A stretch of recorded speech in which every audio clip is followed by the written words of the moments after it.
Côte d'Ivoire, un programme pour réduire l'abandon scolaire. C'est une initiative de l'Organisation des Nations Unies pour l'éducation, la science et la culture. Enfin, 24 avril 1981, le multipartisme est instauré au Sénégal. Les députés ont en effet voté une révision de la Constitution. Bienvenue, bonsoir à tous.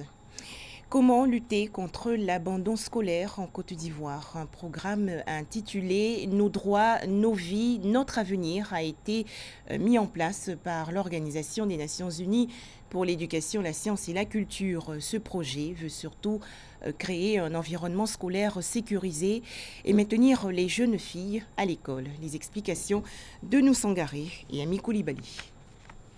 La population ivoirienne est estimée à près de 24 millions d'habitants et 36% de cette population a moins de 15 ans selon le dernier recensement général de la population et de l'habitat en 2014. Cette population jeune et vulnérable est exposée à la violence, aux infections sexuellement transmissibles et aux grossesses précoces. Des grossesses précoces qui ont connu leur point culminant entre 2012 et 2013 avec 5076 cas de grossesse. Ce chiffre est passé à 4137 entre 2017 et 2018. Bien que le nombre de cas de grossesse précoce ait baissé, beaucoup reste à faire. La sexualité en milieu scolaire, c'est un sujet tabou. On sait, mais on n'en parle pas assez. On a eu des camarades avec qui on a commencé à aller à l'école depuis l'école primaire et vraiment qui, en classe de 3e, ont eu à contracter des grossesses. Et puis bon, voilà, ça a mis fin à leur étude.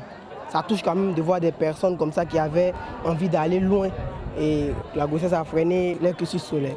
Le projet O3 est donc une réponse à cette problématique de grossesse précoce. Il vise au maintien des jeunes et surtout des filles à l'école, à la sécurisation de l'environnement scolaire et aussi à la maîtrise de la fécondité par l'éducation. L'objectif de ce projet est de faire en sorte que dans les programmes scolaires, nous puissions améliorer les contenus de formation en matière d'éducation sexuelle et permettre ainsi à nos jeunes filles et aux jeunes garçons de mieux se connaître, de mieux connaître leur corps et surtout d'adopter des comportements beaucoup plus responsables et qui permettraient d'éviter des problèmes comme les grossesses en milieu scolaire qui sont un gros handicap à l'éducation des filles notamment. Je pense que le projet O3 peut faire évoluer notre éducation. C'est une bonne initiative parce qu'elle apporte un développement au pays, elle aide à cultiver les élèves, leur apprendre de nouvelles choses et aussi un grand impact pour notre développement futur. J'encourage ceux qui ont eu l'initiative de lancer ce projet qu'il aille plus loin, qu'il touche le plus grand nombre de personnes qu'ils peuvent toucher. Le projet O3, nos droits, nos vies, notre avenir est un programme initié par l'UNESCO, l'Organisation des Nations Unies pour l'éducation, la science et la culture. Il bénéficie du soutien du ministère de l'Éducation nationale. Ce projet concerne les États de l'Afrique subsaharienne et va durer jusqu'en 2020. Terreur à Méagui, dans le sud-ouest du pays. Une panthère a fait irruption récemment dans le village de Pro-Gréagui. Cet animal a blessé 4 personnes. Elles ont été conduites à l'hôpital général de Sobré. Le félin, quant à lui, a été abattu par un chasseur traditionnel d'Ozo. Le point avec Mamadou Kouessi.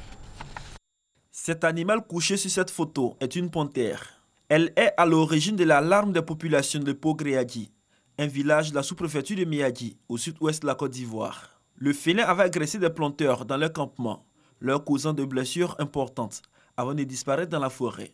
Non, quand il venait là, c'est ça, il a commencé à courir. Quand il est couru maintenant, quand il est tiré là, il est sauté en même temps pour m'attraper. Quand il est allé maintenant, il y a un bois qui était au milieu. Il n'a pas pu sauter les bois là. Et puis il est tombé, c'est ça, il est venu manger ici là. Voilà. Donc quand il dit qu'il est debout maintenant, c'est ça que ce genre là maintenant il est pris ça pour attraper. Quand il m'a fait comme cela, je n'ai pas vu même d'attraper encore. C'est un chasseur d'oiseaux venu de Méagui qui a réussi à l'éliminer après plusieurs heures de recherche. Les populations de Pro-Gréagui sont encore sur le choc et en alerte. Elles se demandent toujours d'où est sorti l'animal et si ce félin vivait seul ou en groupe. C'est un animal, on ne doit pas le battre. Mais comme Non, c'est pas où-même il est quitté. Au moins ici, il n'y a pas une forêt plantée. C'est dans les champs de riz, champs de maïs. Dieu merci, l'animal est mort. On remercie le bon Dieu. On ne veut pas ce genre de choses se répètent. On ne veut jamais voir ce genre d'animaux. Selon les responsables des eaux et forêts de la région de la Nawa, la panthère serait sortie du parc national de Taï, situé non loin de la sous-préfecture de Miyagi. Et sa réaction fait suite à une probable agression. Actuellement, la panthère tuée est aux mains des services des eaux et forêts. Le temps de faire la lumière sur cette apparition qui alimente encore les conversations dans la région de la Nawa. Il y a 2 ans, disparaissait le roi de la rumba congolaise, Papa Wemba. C'était le 24 avril 2016 à Abidjan, à la suite d'un malaise survenu sur la scène du Festival des musiques urbaines d'Anoumabo. Le chef du village Molokai est décédé à 67 ans, mais ses œuvres en chantent encore les mélomanes. Un film de 120 minutes va relater l'histoire de Wemba.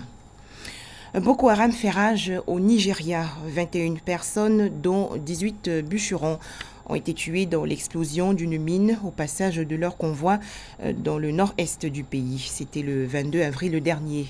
La secte islamiste qui a fait plus de 20 000 morts et environ 3 millions de déplacés continue de mener des attaques meurtrières dans la région nord du pays. La Corse veut révolutionner son secteur des agrumes. Les expérimentations autour d'une nouvelle variété sont menées en plein champ par les agriculteurs de l'île eux-mêmes. Bichonnés comme des pierres précieuses, ces citrons corses sont avant tout des produits de recherche. Dans ce centre de l'Institut national de recherche agronomique, à Saint-Giuliano, en Corse, on clone de nouvelles variétés d'agrumes, en vue d'un jour alimenter un marché trop dépendant de la clémentine, à la saisonnalité courte. Donc ici on est dans le laboratoire de culture in vitro, on cherche à créer les mandarines de demain, donc de qualité, sans pépins, et pour répondre aussi à une attente des professionnels qui est d'étendre la période de production des mandarines après la clémentine de Corse. Ce centre abrite une collection d'agrumes parmi les plus belles du monde qui compte plus de 800 variétés différentes sur 13 hectares. Plombée par la concurrence espagnole, la production de clémentines avait touché le fond au début des années 2000. La filière a beaucoup souffert, a rétréci, le nombre d'acteurs dans cette filière a fortement diminué et elle s'est mobilisée pour choisir une orientation, qu'est-ce qu'on fait et dans ces options-là, il y avait une option, faire un produit de qualité. C'était une forme de survie aussi, à un moment, c'est oui, allons-y, faisons quelque chose pour cette clémentine qui est en train de disparaître. La qualité plutôt que la quantité, donc. Ce producteur fait pousser clémentine, pomelos et bientôt peut-être la fameuse mandarine à récolte tardive. Mais pour lui, la science sert surtout à produire des fruits qui ont du goût. Tout ce qui est taux de jus, taux de sucre, niveau d'acidité, pour faire en sorte que les qualités gustatives s'expriment au mieux, ont été définies en partenariat avec l'INRA. Quand on allie la science à l'expérience, alors là, on peut obtenir des résultats très intéressants. Les agrumiculteurs corses cherchent aussi à créer un citron vert d'été pour satisfaire la demande des touristes. Aujourd'hui, ces innovations commencent à porter leurs fruits. Cet hiver, l'île a produit 28 000 tonnes de clémentines contre 24 000 l'année dernière. 10 morts et 15 blessés, c'est le bilan de l'accident survenu hier à Toronto, au Canada. Une camionnette a foncé délibérément sur des passants. La piste terroriste est écartée. Le conducteur âgé de 25 ans a été arrêté et placé en garde à vue. Enfin, 24 avril 1981, le Sénégal expérimente le multipartisme. L'Assemblée nationale a en effet voté une révision de la Constitution. Le nombre de partis politiques n'est plus limité à 4.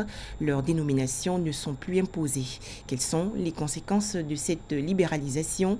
On fait le point avec Dangui Dangui. Le 24 avril 1981, après sa prise de fonction en tant que président de la République, Abdou Diouf met fin à la période de multipartisme limité. Mais bien avant, après une période de parti unique le 6 avril 1976, son prédécesseur, sous la houlette du président poète Léopold Sédar Senghor, effectue une révision constitutionnelle qui instaurait un multipartisme limité au Sénégal. La loi numéro 76 26 du 6 avril limite les partis politiques autorisés par la Constitution à 4 courants de pensée. Un courant socialiste, le PS, un libéral constitué par le Parti démocratique sénégalais, PDS, d'Abdoulaye Wade, un communiste représenté par le Parti africain de l'indépendance de Majmout Diop et un courant dit conservateur dévolu au mouvement républicain sénégalais de Maître Boubacar Gaye. 4 ans après cette ouverture au multipartisme limité, Abdou Diouf opte pour d'autres réformes politiques. C'est ainsi que le 24 avril 1981, l'Assemblée nationale adopte 2 révisions constitutionnelles autorisant le multipartisme illimité ou intégral. Est donc supprimée la limitation à 4, le nombre des partis politiques qui existaient depuis 1976. Ces partis ont pour obligation d'adopter l'une des 4 étiquettes socialistes prises par le parti au pouvoir, libéral, marxiste et conservatrice. Imposé jusqu'à présent, il est cependant interdit aux partis de s'identifier à un sexe, à une race, ethnie, religion, secte, langue ou région, ou de recevoir des subsides de l'étranger ou d'étrangers établis au Sénégal sous peine de dissolution. Cette libéralisation et ce retour au multipartisme total profitent en particulier au Rassemblement national démocratique de l'égyptologue tchèque Anta Diop, aux socialistes autogestionnaires de l'ancien président du Conseil Mamadou Dia et à des groupes marxistes qui peuvent exercer leur activité dans un cadre légal. Le multipartisme connaît un essor fulgurant sous l'ère Diouf. 41 autres formations politiques obtiendront leur récépissé. Abdoulaye Wade, son successeur, en légalisera au total 143 de 2000 à 2012. Quant au président Macky Sall, il en octroie 111 nouveaux en seulement 6 ans de règne. Le nombre de partis politiques au Sénégal est estimé à ce jour à 299 pour un pays qui compte plus de 14 millions d'habitants et un fichier électoral de seulement 6 millions de personnes. Voilà, merci de nous avoir suivis. Très bonne suite des programmes de RTI2.